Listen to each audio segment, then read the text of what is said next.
Hi guys, this Sujay. ये एक reel मेरे सामने आती है। सबसे पहले समझ लेते हैं इसमें हुआ क्या है। ट्रेडिंग में जब भी किसी लेवल का ब्रेकआउट होता है तो मैं रिवर्सल का वेट करता हूँ और मेरे हाथ से मोमेंटम छूट जाता है। अगली बार जब भी ब्रेकआउट होता है मेरे हाथ से मोमेंटम ना छूट जाए इसलिए मैं वहां पर ट्रेड लेता हूँ और वो ट्रेड रिवर्सल होकर मेरा स्टॉप लॉस हिट कर देता है। अब सॉल्यूशन सुनो, जब भी डायरेक्टली ब्रेकआउट हो आपको 1 मिनट के टाइम फ्रेम पर स्विच करना है और ब्रेकआउट के बाद 3 कैंडल्स का वेट करना है। अगर वो ब्रेकआउट वाले कैंडल के ऊपर सस्टेन करे तो समझ लेना वहां से रिवर्सल नहीं आएगा बल्कि वो मोमेंटम को कंटिन्यू करेगा। सेम डायरेक्टली ब्रेकआउट आने के बाद अगर वो ब्रेकआउट वाले कैंडल के ऊपर सस्टेन नहीं करते हैं तो समझ लेना वहां से एक रिवर्सल आने वाला है और आप वहां से रिवर्सल ट्रेड लेकर भी प्रॉफिट बना सकते हो। तो इस वीडियो को अपने दोस्तों के पास शेयर कर दो और मुझे फॉलो या तो अब इन जनाब का क्या कहना है। इनका मतलब है कि ब्रेकआउट, लेट सपोज यहाँ पे कोई भी हमारा रेजिस्टेंस है, तो वहाँ पे हम 5 मिनट टाइम फ्रेम पे चार्ट देख रहे हैं और अगर इसके ऊपर ये कैंडल क्लोज कर देता है और अब हम कंफ्यूजन में रहते हैं कि क्या यहाँ से रिवर्सल आएगा, क्या यहाँ पे ब्रेकआउट सक्सेसफुल होगा।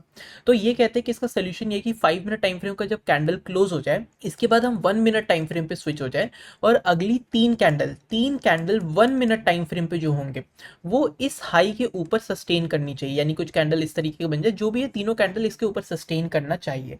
अब इस चीज को समझने के लिए चार्ट पे मूव करते हैं। अब यहाँ पे आप देख सकते हो कि ये एक हमारा रेजिस्टेंस पॉइंट था, ठीक है। यहाँ पे प्राइस मल्टीपल टाइम रेजिस्टेंस ले रहा था एंड फाइनली क्या होता है, गैप अप खुलता है, नीचे आता है, बट अगेन तो इसको हम रेजिस्टेंस मानेंगे। क्यों? क्योंकि गैप अप खुल के तुरंत नीचे आ चुका है। मैंने प्रीवियसली अपनी वीडियोस में समझाया। अभी क्या होता है, इसका ब्रेकआउट कैसे होता है।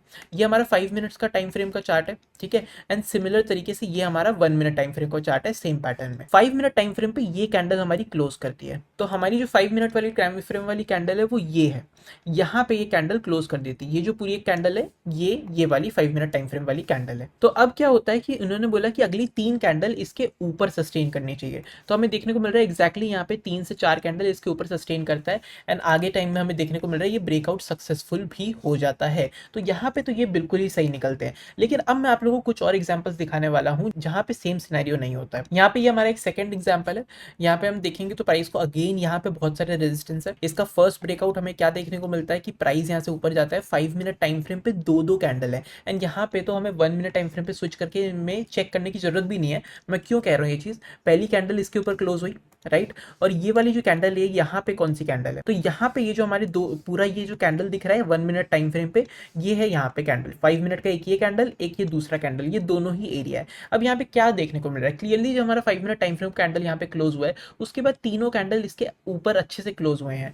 5 मिनट टाइम फ्रेम पे हमें देखने को मिल रहा है एक बुलिश क्लोजिंग देखने को मिली। उसके बाद भी हमें क्या देखने को मिलता है, यहाँ पे ब्रेकआउट हमारा फेल हो जाता है और ये एक रिवर्सल ट्रेड में कन्वर्ट हो जाता है।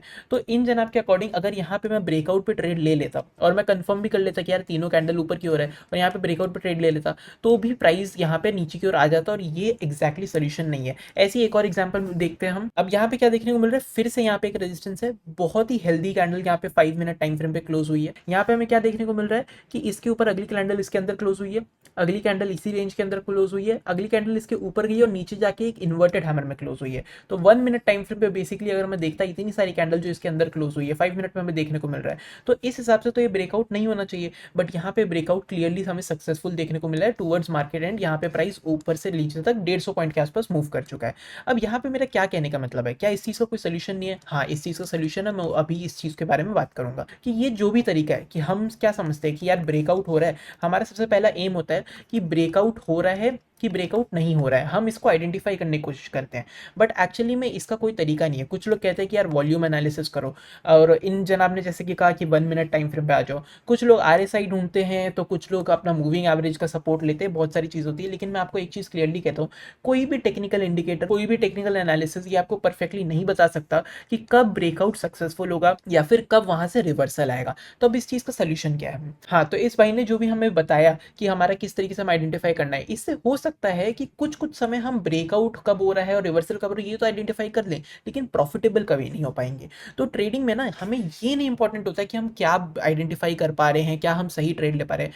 पॉइंट ये कि क्या प्रॉफिटेबल हो पा रहे हो। इसका एक सिंपल सा सोल्यूशन है जो मैं बताने वाला हूँ कि आपको एक चीज़ चूज करना पड़ेगा। ये है ब्रेकआउट और ये है रिवर्सल, ठीक है। आप पहले चूज कर लो कि क्या आप ब्रेकआउट का ट्रेड लोगे, क्या आप रिवर्सल का ट्रेड लोगे, ठीक है। या फिर अब जैसे लेट्स सपोज आपके पास कोई एक्स अमाउंट ऑफ कैपिटल होगा, उस कैपिटल को आप डिप्लॉय कर दो कि यार मैं सिर्फ ब्रेकआउट वाले ट्रेड लूंगा। और या तो अगर एक्स अमाउंट है और अगर आपको दोनों ट्रेड लेना है तो आप एक्स को दो पार्ट में डिवाइड करो, एक छोटा एक आधा यहाँ पे कर दो और आधा यहाँ पे बी कर दो, ए बी। ए को बोलो कि ए कैपिटल से मैं सिर्फ ब्रेकआउट ट्रेड लूंगा, बी कैपिटल से सिर्फ मैं रिवर्सल ट्रेड लूंगा। इन सब चीज का क्या मतलब है, इसका कहने का मतलब है कि आपके पास एक सर्टेन कैपिटल है, ठीक है, उसको आप सिर्फ एक तरीके की ट्रेड्स लो।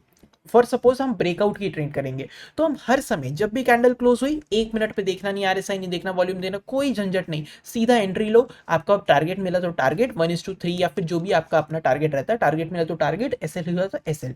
जिस समय आपका टारगेट नहीं हुआ, रिवर्सल हो गया, तो उस समय आपका एसएल हिट हो गया, दैट्स इट। इसके बाद आपको प्रॉफिटेबल कौन बनाएगा, आपका रिस्क टू रिवॉर्ड आपको प्रॉफिटेबल बनाएगा।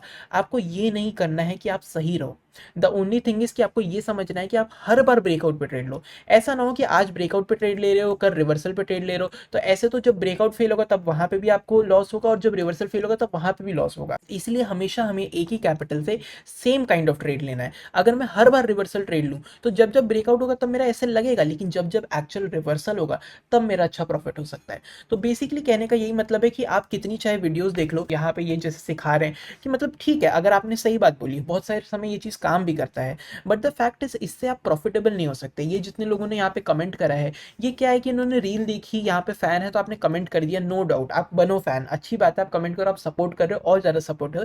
लेकिन द फैक्ट इज आप इन चीज़ों को अप्लाई तो करके देखो, क्या आप इन चीज़ों को अप्लाई करके प्रॉफिटेबल हो पा रहे हो। प्रॉफिटेबल होने का एक ही तरीका है कि आप डिसिप्लिन के साथ एक स्ट्रैटेजी फॉलो करो, या तो ब्रेकआउट या तो रिवर्सल, हमेशा सेम काइंड ऑफ ट्रेड्स लो और 1:3 या फिर जो भी आपका अपना है, अपना रिस्क टू रिवॉर्ड अच्छे तरीके से फॉलो करो।